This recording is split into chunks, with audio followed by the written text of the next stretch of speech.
Let's talk a little bit about interview technique. It's become apparent that interviews are going to be featured in the Chairman's Award videos in general. Usually it's a student or a mentor, engineer, teacher, sometimes state senators, principals, whatever, but we want to get good sound and good picture. How to do that? We didn't want it to be scary for little kids and stuff, and it actually, right now... How to get viable sound in an interview situation, where especially when you're at a regional and you're fighting a lot of other noise. Best way is to have a lavalier, cleanly attached to your interviewee and hardwired to the camera. Is usually the best way. Then you've got a very close mic to the person's mouth. Or if not that, then a boom mic on a stand, such as the one we're using right now. And we're using a Sennheiser boom mic that has a very focused sound and can pick up my voice against other sound. It's very difficult to get good sound with the mic that comes with the camera. It's usually not designed for a one-on-one interview such as this. It's more designed for general sound and won't help you in an interview situation. You'll need a lavalier or a separate mic on a stand, or you'll need a quiet room. It's very important when you're capturing sound in an interview that you have headsets with you so that you can tap into your sound on your camera and confirm that what you think you're getting is actually what's going on the tape. Let's talk a little bit about lighting techniques. Obviously we could spend an hour just talking about lighting alone, but let's talk about lighting an interview indoors, such as this interview and this setup.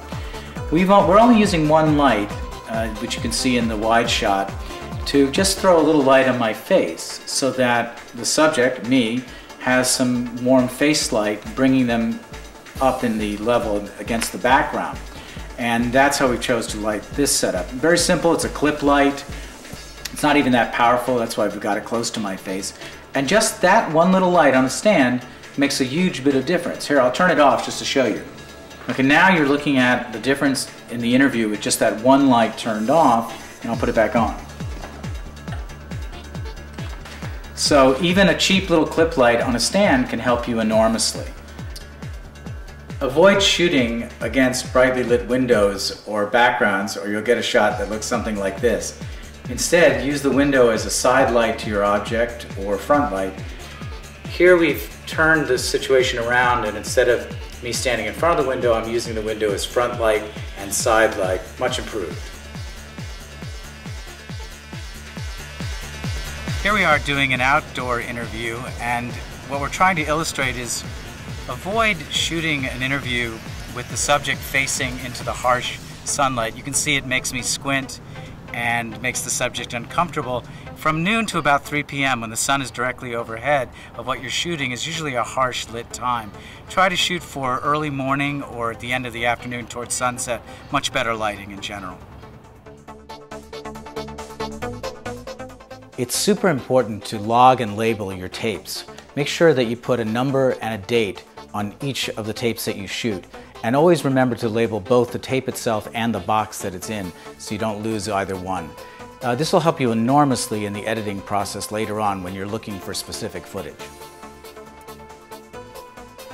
Logging, even more helpful for the editorial process. Each tape that you make, create a log to track all the various shoots that you do. At 4 in the morning when you're looking for that one shot that you really need, if you can go to that paper trail, that log, it will help you enormously. We're going to put up a template for logging up on the F.I.R.S.T website so you can easily download it.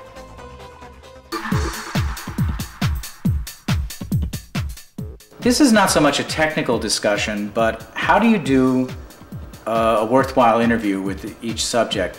It's tricky business. I recommend 3 things. One, that you start by asking the person you're interviewing to give their name, the spelling of the name, and what did they do at the top of each interview. That way you always know who you've interviewed, you have the proper spelling of their name for credits or whatever you need it for, and anybody watching the interview later knows who the interview subject is. Ask the person you're interviewing to repeat the question as part of their answer. This tends to make our job as editors easier. Here's an example. You're asking a mentor, what was their favorite moment last year being a mentor? If they say, oh, it was when I helped Jimmy put that part on the robot, you have no idea what they're talking about. But if they say, My favorite moment last year being a mentor was when I helped Jimmy put that part of the robot. You've got a solid question and answer built into the soundbite. So ask the person you're interviewing always to incorporate the question as part of their answer, and it'll tend to work out better. Another interview tip, especially when you're making a short, highly produced video, such as our Chairman's Award video, is people tend to go on, such as myself in this video. What you want them to do is say their answer in the most concise and exciting way possible. Sometimes what happens is you'll ask a question and the interviewee will give you a great answer, but it'll be a minute long. But as part of their answer, they'll say something really exciting in a short way. What you're allowed to do as an interviewer is feed back to them that, you know, I really can't use all of that, but that part of your answer where you talked about the windmill, that was super great. Could you just say that in a really short way for a different choice? And if you get them to do that, you'll have a really great soundbite. So the guiding tip here is don't hesitate to guide the person being interviewed to help you get a better answer. There's no objection to that. They're being interviewed. They know they're being interviewed. They want to help you get good material. And I just often say, gee, that was a fantastic answer, but could you just talk about that section that you talked about the windmill? And then you get another crack at it. And don't even hesitate to go for a third try if you think you can even get it shorter. Because we're looking for really short, tight answers, unlike this tip. So good luck as you begin the process of creating your team's Chairman's Award video submission.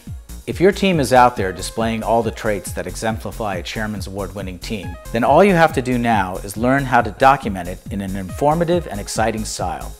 We hope this video will help you and your team put together a terrific Chairman's Award video. See you at Nationals.